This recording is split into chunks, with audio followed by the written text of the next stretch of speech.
સુરતમાં વરસાદ આવ્યો અને ઘણા લોકોના ઘરોમાં પાણી ઘૂસી ગયું. કોઈનું ઘર, કોઈની દુકાન, કોઈની વર્ષોની મહેનત થોડી જ કલાકોમાં પાણીમાં ડૂબી ગઈ. આવા સમયે આપણે ઘણીવાર પૂછીએ છીએ, દોષ કોનો? પણ આજે એક સવાલ પોતાની જાતને પણ પૂછીએ.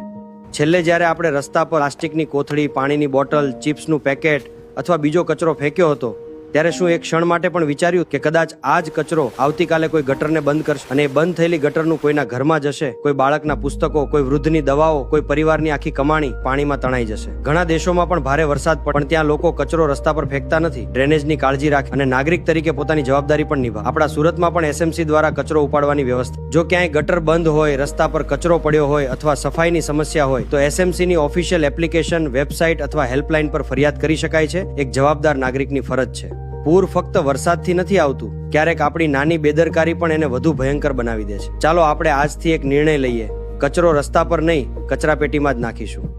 અને જ્યાં સમસ્યા દેખાશે ત્યાં ફક્ત વિડીયો નહીં બનાવીએ, ફરિયાદ પણ કરીશું. શહેર ફક્ત એસએમસીનું નથી, આપણું પણ છે. આપણી એક નાની જવાબદારી કદાચ કોઈનું આખું ઘર બચાવી શકે.